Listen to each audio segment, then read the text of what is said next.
Breaking news చూస్తున్నాం. తన రెండో వివాహం పైన మరోసారి రేణు దేశాయ్ స్పందించారు. ప్రజలు నా రెండో వివాహం పైన ఎక్కువగా ఆసక్తి చూపుతున్నారు. నా పెళ్లి గురించి మీ దృష్టి మరల్చుకోండి, మీ చదువు విజ్ఞానాన్ని మరో దానిపై కోసం వినియోగించండి అంటూ రేణు దేశాయ్ తన ఇన్స్టాగ్రామ్ ఖాతాలో ఆ పోస్ట్ పెట్టారు. ఒకసారి మీరు ఆర్టీవీ స్క్రీన్ పైన చూడొచ్చని. Hello, I realized that media people are not more interested in my second marriage. కొంతమంది మీడియా సోషల్ మీడియాను ఉద్దేశించి తన పోస్ట్ పెట్టారు. దాంట్లో చూస్తే I realized that media people are more interested in my second marriage topic more than all other important topics like religion, relationship, social media influence etc. కొంతమంది social media లేదంటే మీడియాకు సంబంధించిన వ్యక్తులు నా రెండో వివాహం పైన ఆసక్తి మక్కువ చూపిస్తున్నారు. అదర్ దాన్ అంటే వేరే విషయాలపైన దృష్టి సారించకుండా ఇంపార్టెంట్ అంశాలు కూడా ఉన్నాయి. రిలీజియన్కి సంబంధించిన అంశాలు ఉన్నాయి, రిలేషన్షిప్ సంబంధించిన అంశాలు ఉన్నాయి, సోషల్ మీడియా ఇన్ఫ్లుయెన్స్ అంశాలు ఉన్నాయి. వాటిని గురించి కాకుండా నా పర్సనల్ లైఫ్ గురించి, నా రెండో వివాహం గురించి చాలామంది ఆసక్తి చూపుతున్నారు. That I have spoken about in my recent podcast for 1 hour plus. నేను ఆ విషయాన్ని నా రీసెంట్ పాడ్కాస్ట్లో గంట సేపు పాటుగా మాట్లాడుకొచ్చాను. Which shows and proves again what we as audience are giving more priority to. దాని విషయం పైన చాలా క్లియర్గా అర్థమవుతుంది మాకు. యాజ్ ఎ ప్రజలుగా, పబ్లిక్గా, ఆడియన్స్గా ఏ విషయాలపైన మనం మక్కువ చూపుతున్నాం అనేది ఇక్కడే మనకు చాలా క్లియర్గా అర్థమవుతుంది. మన ప్రియారిటీ ఏంటో అర్థమవుతుంది.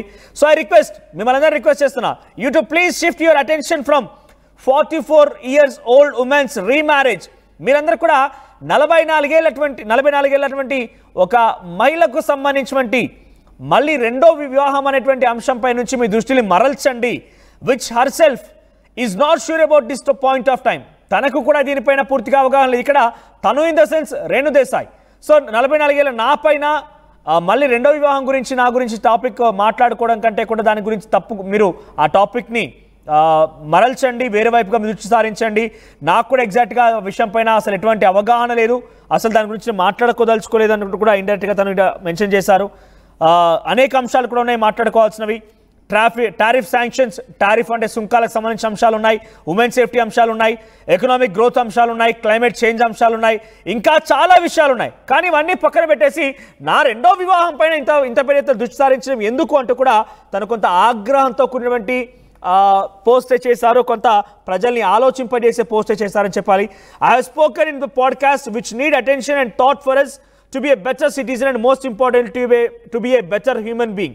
సో ఇక్కడ తను చెప్తుంది ఏంటంటే, గంట సేపు పాటుగా నేను ఆ ఇంటర్వ్యూలో పాడ్కాస్ట్లో మాట్లాడుతూ నా వివాహం అంశం గురించే కాదు, చాలా అంశాలనే మనం మాట్లాడాలనుకుంటే చాలా అంశాల్లో మార్పు తీసుకురావాల్సి ఉంది, చాలా అంశాల గురించి చర్చించాల్సిన అవసరం ఉంది.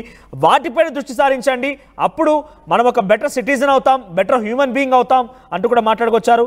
So I can talk about my marriage 100 times because it definitely affects my life and my close family. Please don't let your education and journalism experience be used for some grown-up ladies' second marriage as it does not affect society or law and order. So దయచేసి మీ యొక్క విజ్ఞానాన్ని సంబంధించి కొంత పక్కకు మళ్లించండి. మీకున్న ఎక్స్పీరియన్స్ని, విజ్ఞానాన్ని, విద్యనన్నింటి కూడా ఒక వెల్ నోన్ లేడీ అంటే నాలాంటి వాళ్ళపైన ఉపయోగించిన రెండో మ్యారేజ్ పైన ఉపయోగించి మాట్లాడడం వల్ల అటు సమాజానికి కానీ ఇటు లా అండ్ ఆర్డర్ కానీ ఎటువంటి ఉపయోగం ఉండదు, ఎటువంటి అపాయం కూడా ఉండదు. సో దయచేసి దీని నుంచి దృష్టి మరలించాలంటే కూడా చాలా క్లియర్గా మెన్షన్ చేసుకొచ్చారు ఆవిడ. సో దీనికి సంబంధించి మరిన్ని అప్డేట్స్ మా ప్రతినిధి సీనియర్ జర్నలిస్ట్ రవిచంద్ర అందిస్తారు. రవిచంద్ర, ఏంటి రేణు దేశాయ్ ఈ సమయంలో ఈ రకంగా పోస్ట్ చేయడం చాలా స్వీట్గా అందరినీ ఆలోచింపజేసే విధంగా, ఆగ్రహం కూడా వెళ్ళగక్తూ రెండు విధాలుగా మనం అక్కడ ఆలోచన చేయాలి. సో ఈ పోస్ట్ కల అర్థం ఏంటి, దీన్ని ఎలా చూడాలి, ప్రస్తుతం ఈ పోస్ట్ రేణు దేశాయ్ పోస్ట్ చేయడం గల కారణం ఏంటి, బిఫోర్ ఏం జరిగి ఉంటుంది? మనోజ్, రేణు దేశాయ్ ఈ రెండవ వివాహం గురించి గత కొన్ని సంవత్సరాలుగా తను అనేక సార్లు తన అభిప్రాయాన్ని సోషల్ మీడియా వేదిక ద్వారా రకరకాల సందర్భాల్లో కూడా ఆమె తెలియజేయడం జరిగింది. ప్రస్తుతానికి నాకు ఆ ఆలోచన లేదు అని. ఒక దశలో రెండవ వివాహానికి ఆ ఆలోచన చేశాను, కానీ తర్వాత ఆలోచించుకొని దాన్ని విరమించుకున్నాను అంటూ కూడా ఆవిడ తెలియజేయడం జరిగింది. రీసెంట్ గా తను ఇచ్చిన ఒక పాడ్కాస్ట్ ఇంటర్వ్యూలో రెండో వివాహానికి సంబంధించి కూడా చాలా క్లియర్ గా చెప్పింది. ఆ పాడ్కాస్ట్ లోనే ఆవిడ మాట్లాడుతూ ఈ 44 ఏళ్ల మహిళకు సంబంధించి రెండవ వివాహం విషయం నుంచి మీ దృష్టిని మరల్చండి, ఇది మీకు అందరికీ అనవసరమైన విషయము, ఇంతకంటే అవసరమైన విషయాలు చాలా ఉన్నాయి, వాటి గురించి నేను పాడ్కాస్ట్ లో చాలా మాట్లాడాను, ట్యాక్సుల గురించి మాట్లాడాను, మహిళల భద్రత గురించి మాట్లాడాను, ఎకనామిక్ డెవలప్మెంట్ గురించి మాట్లాడాను. వీటన్నిటి గురించి ఎందుకు డిస్కస్ చేయరు? అలాగే నా రెండవ వివాహం అనేది సమాజాన్ని కానీ ఎవరిని ప్రభావితం చేసే అంశం కాదు. ఏదో దాని మీద ఇలాంటి చదువుకున్న వాళ్ళందరూ విజ్ఞానము మీ చదువుని బేస్ చేస్తున్నారు, దీని మీద ఎందుకు మీరు దృష్టి పెడుతున్నారు, దీని గురించి ఎందుకు చర్చిస్తున్నారు అంటూ కూడా ఆవిడ తన ఆగ్రహాన్ని వ్యక్తం చేయడం జరిగింది. రెండవ వివాహ విషయంలో తను ఖరాఖండిగా ఒక నిర్ణయానికి వచ్చినట్లే ఉంది, చేసుకునే ఆలోచన లేదు అంటూ కూడా ఆవిడ చెప్పిన సందర్భాన్ని చూసాము. అయినప్పటికీ కూడా పవన్ కళ్యాణ్ అభిమానులు కావచ్చు, ఇతర ప్రేక్షకులు కావచ్చు, ఎవరైనా రేణుదేశాయ్ ఫాలోయర్స్ ఎవరైనా రేణుదేశాయ్కి సంబంధించి రెండవ వివాహానికి సంబంధించి తనని అనేక సందర్భాల్లో సోషల్ మీడియా వేదికగా క్వశ్చన్స్ రైజ్ చేస్తున్నారు, మెసేజ్లు పెడుతున్నారు. అనేక సందర్భాల్లో చెప్పినప్పటికి కూడా అలా జరుగుతున్న విషయాన్ని పరిగణలోకి తీసుకుని రేణుదేశాయ్ ఈసారి కొంత స్ట్రాంగ్ గా ఒక రిప్లై ఇచ్చిందనే అనుకోవచ్చు మనోజ్.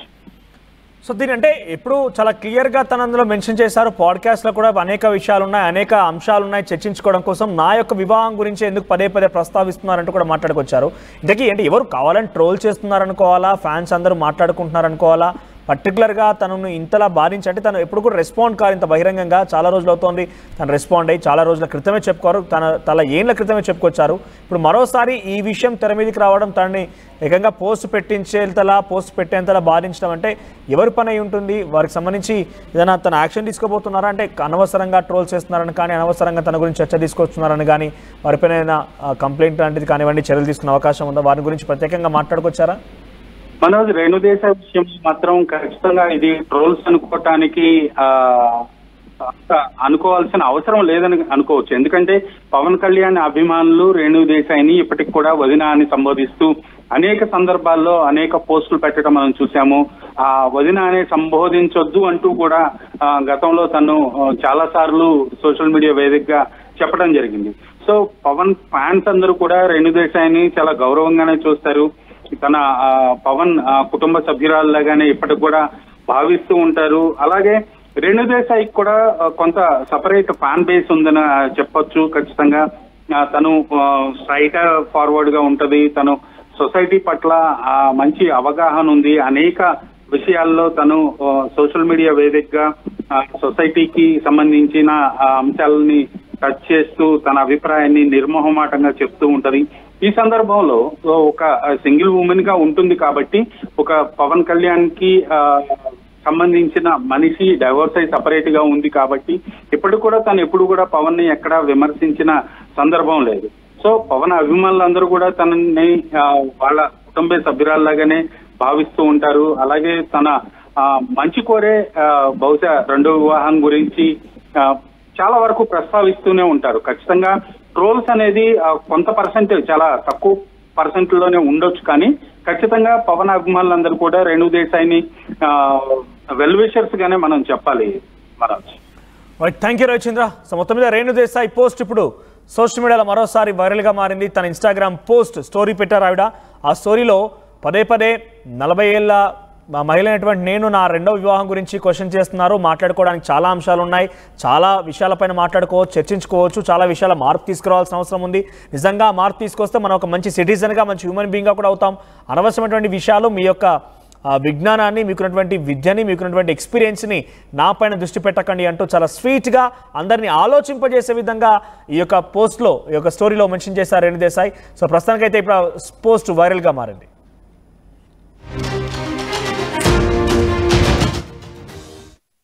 ఆర్టీవీ యాప్ వార్తల్ని క్షణాల్లో చదివే అవకాశం ఉంటుంది. ఒక న్యూస్ పేపర్, ఒక టెలివిజన్ ఛానల్ మీ చేతుల్లో ఎప్పుడూ ఉంటాయి.